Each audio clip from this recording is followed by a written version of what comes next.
ዛሬ እድሜ 39 ዓመቴ ነው። ዞር ብዬ ህይወቴን ስመለከት ያ ህይወቱን የሰጠኝ ውድ ባሌ የለም። ያገኘሁት አዲሱ ፍቅሬ በክህደት ስም ጥሎኝ ሄዷል። ማህፀኔ ያፈራው ልጄና በላቤ ያፈራሁት ንብረቴ በሰው ተነጥቋል። ዛሬ እኔና እንባዬ ብቻችንን ቀርተናል። የገዛ ወላጆቼና ቤተሰቦቼ ያደረሱብኝ በደል ህይወትን ፍጹም እንድጠላት አድርጎኛል። አሁን በስደት ምድር ሆኜ እንባዬን እየጠረኩና የልቤን ስብራት ተሸክሜ የቀረኝን ህይወት ዘመኔን በጸጥታ እየኖርኩ ነው። የፈጣሪን ጥሪ እጠባበቃለሁ። ህይወት ከቤተሰቦቼ ጭምር ከፋችብኝ። ሰላም፣ እንዴት ናችሁ? የህይወት ታሪኬን ላካፍላችሁ። ተወልጄ ያደግኩት በከተማዋ ስም ካላቸውና የሀብት ማማ ላይ ከተቀመጡ ታዋቂ ነጋዴ ቤተሰቦቼ መካከል ነበር። ለቤተሰቤ የአይን ማረፊያ፣ የልብ ትርታ በመሆኔ ያደግኩት በምቾትና በቅንጦት ማዕበል ውስጥ እየተቀላወጥኩ ነበር። የምፈልገው ነገር ሁሉ ሳይታሰብ በምቾት ደረጃ እንኳ ሳይቆይ ከፊቴ ይደርስ ነበር። ቤታችን ውስጥ እየነበሩ ቅንጦት የገዛ እግሮቼ መሬት መርገጥ እስኪ ሰለቻቸው ድረስ የሚንከባከቡኝ ሞግዚቶችና አገልጋዮች የከበቡት ቤት ነበር።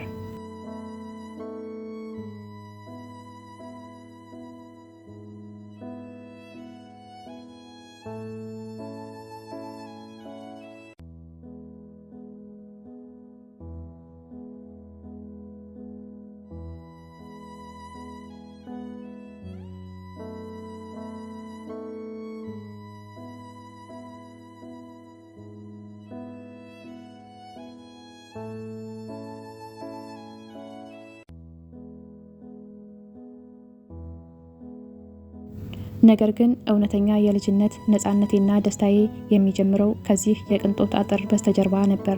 የጎረቤታችን ልጆች በአፈር ውስጥ እየተንከባለሉ በደስታ ሲቦርቁ በረንዳ ላይ ቆሜ መመልከት ነበር ሁሌ።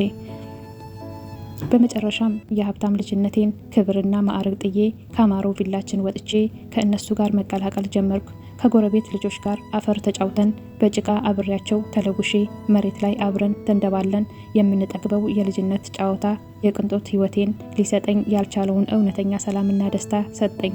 ያ የጭቃ ጨዋታና የአፈር ትራስነት እውነተኛ ማንነቴን ያገኘሁበት የልጅነት ዘመኔ ወርቃማ ትዝታዬ ሆነ።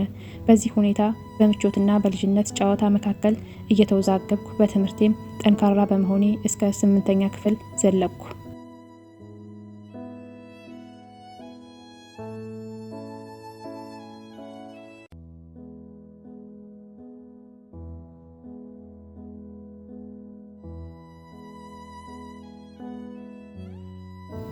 ስምንተኛ ክፍል ላይ ስደርስ ግን ያ እውነተኛ ደስታና የልጅነት ትርጉምን የሰጡኝ አብረን አፈር ላይ እየተንደባለን ያደግነው አብሮ አደግ ጓደኞቼ በአንድ ጊዜ ወደ ስደት ሄዱ። ለእኔ ስደት ምን እንደሆነ ከጀርባው ምን ያህል መከራ እንዳለ አላውቅም ነበር። ልክ እንደ ልጅነታችን ጨዋታ ሁሉ ሌላ የቅንጦትና የትርፍ ደስታ መድረክ መስሎ ታየኝ። እነሱ ከሄዱ እኔም ካልሄድኩ ግደሉኝ ብዬ ሌሊት ከቀን ማልቀስና ቤተሰቦቼን ማስጨነቅ ጀመርኩ። በሀብትና በምቾት ያሳደጉኝ ወላጆቼ እንባዬን ማየት ሰለቻቸው። እልህነቴንም ስለሚያውቁ መጨረሻ ላይ እንግዲያውስ ሂጂና አይተሽው ሲከብድሽ ተመለሽ በሚል ተስፋ እሺ አሉኝ። በዚህ መልኩ ገና በለጋ እድሜ በ15 ዓመቴ የቅንጦት ህይወቴን ትቼ ወደ ስደት ዓለም ተጓዝኩ።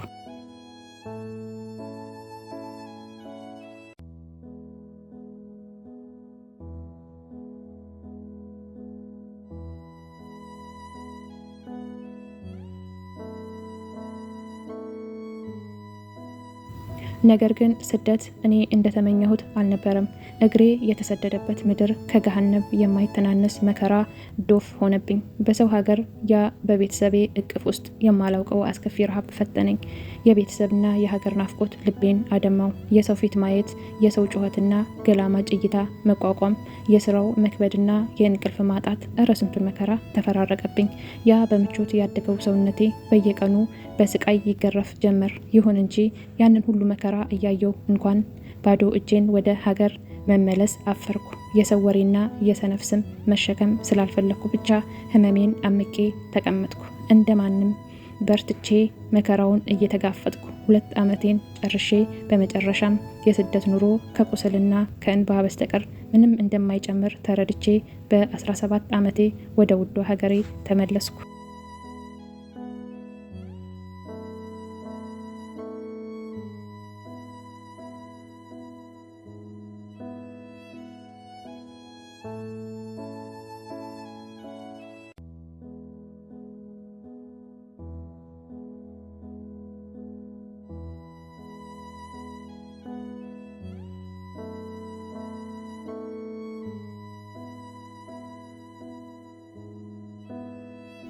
ወደ ሀገር ስመለስ በናፍቆት የተሰቃዩት ወላጆቼ በደስታ ብዛት እንባቸውን መግታት አልቻሉም።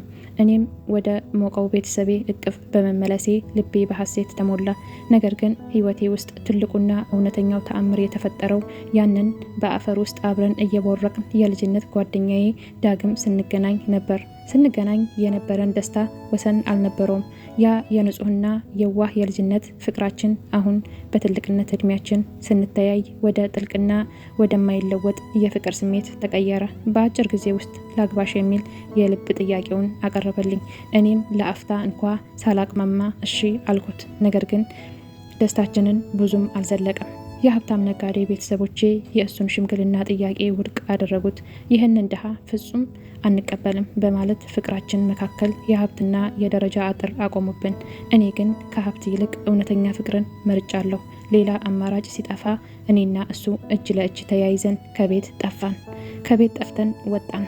ሁሉንም የቅንጦት ህይወት ትቼ ወደ ሌላ አዲስ ከተማ ተሰደርን። እዚያም ህይወትን ከዜሮ ጀምረናት እሱ በጋራጅ ስራ ጥፍሩ እስኪነቀል ሲለፋ፣ እኔ ደግሞ መንገድ ዳር ቡና እያፈላው ቤታችንን መደገፍ ጀምር።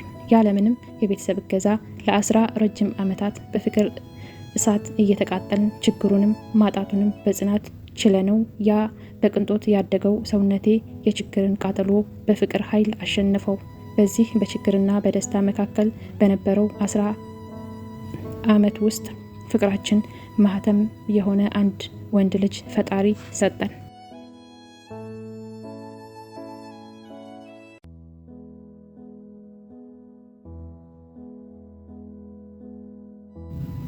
ዓመታት እየነጎዱ ሲሄዱ ግን የከተማዋ ኑሮ ከቀን ወደ ቀን እየከበደን መጣ። የቤት ኪራይ፣ የልጃችን ማደግና ወጪው ከአቅማችን በላይ ሆነ። በመካከላችን ጥልቅ ፍቅር ቢኖርም ከኢኮኖሚ ግን ምንም አይነት ለውጥ ማምጣት አልቻልንም። በመጨረሻም አንድ ከባድ ውሳኔ ወሰንኩ። ለመጀመሪያ ጊዜ በ15 ዓመቴ ስደት የሄድኩት ለቅንጦት ነበር። ዛሬ ግን የቤተሰቤን ሕይወት ለመቀየርና ለልጄ የተሻለ ነገርን ለመፍጠር አንድ ትልቅ ዓላማ አንግቤ ወደ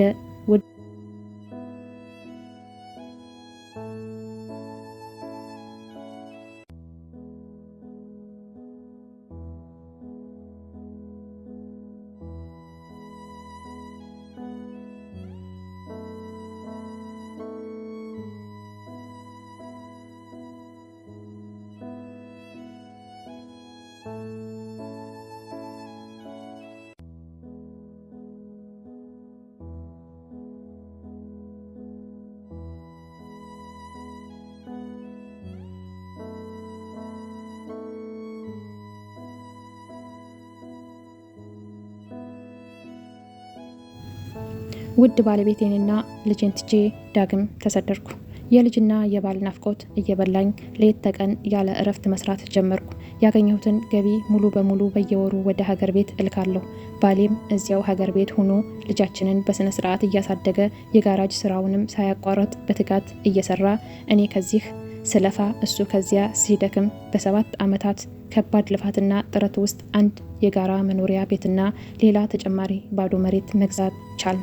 ህይወታችን ጨለማ አልፎ የልፋታችን ፍሬ ማየት ጀመርን።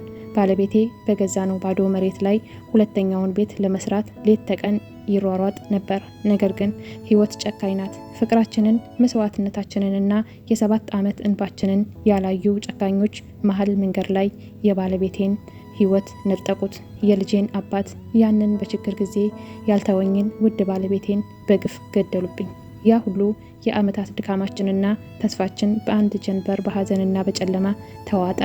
በስደት ምድር ሁኜ የባሌን ሞት ዜና ስሰማ ምድር የተደፋችብኝ ያህል ሆነ። ፍጹም ልቀበለው ላምነው አልቻልኩም። በደረሰብኝ ከባድ ድንጋጤና ስብራት ምክንያት ለ15 ቀናት ሙሉ ሆስፒታል ውስጥ በግሉኮስ ብቻ እየተጠበቅኩ ቆየው። ህይወት ትርጉም አጣችብኝ። ራሴን ለማጥፋት እንኳን የሞከርኩባቸው ቀናቶች ቁጥር አልነበራቸውም። በህይወት እያለው በመቃብር ውስጥ የምኖር ያህል ለረጅም 4 ዓመታት ሙሉ በባሌ ጥልቅ ሀዘን በከፍተኛ የስነ ልቦና ስቃይ ውስጥ ተሰቃየው። ይሁን እንጂ በመከራው በእኔ ህመም ብቻ አልበቃም። እኔ በሰው ሀገር በሀዘን እየተሰቃየው ሳለው በሀገር ቤት የባሌ ቤተሰቦች ጨካኝ ፊታቸውን አሳዩኝ። እኔና ባለቤቴ ለ10 ዓመታት የከተማዋ ችግር ችግርና በ7 ዓመት የስደት እንባና ላብ ያፈራነውን ንብረት በሙሉ ተቀራመቱት። ንብረቱን ብቻ ሳይሆን እሱ በሌለበት የአይኔ ማረፊያዬ የሆነውን ውድ ልጄንም ከእጄ ላይ ነጠቁኝ። ለ4 ዓመታት ያህል ባሌን በማጣት ልጄን በመነጠቅና የዓመታት ድካሜ በሰዎች ስግብግብነት ሲዘረፍ በማየት ከገሃነመ እሳት ውስጥ አለፍኩ።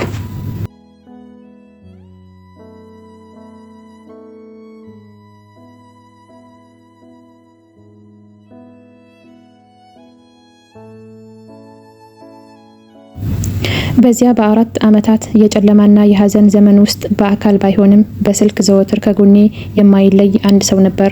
በባለቤቴ ቦታ ሆኖ አይዞሽ ከጎንሽ ነኝ እያለ ብርታት ይሰጠኝ ነበር። በመጨረሻም ነይ ሀገርሽ ግቢና እኔ ላግባሽ፣ ዳግም ሳቅሽን ልመልሰው አለኝ። እንጋባ የሚል የልብ ጥያቄ አቀረበልኝ። እኔም ፈጣሪ የሀዘን ዘመኔን ጨርሶ ድጋሜ ልስቅ ነው በሚል ትልቅ ተስፋ ወደ ሀገር ተመለስኩ። በደስታ ተገናኝተን የሽምግልና የሚልክበትን ቀን ቀጥረን ተለያየን። ነገር ግን በህይወቴ ላይ ጨካኝ የሆኑት ወላጆቼ በድጋሜ የደስታዬ ጥላቶች ሆኑ። የእኔን ምርጫ ፍላጎት ከግምት አላስገቡትም።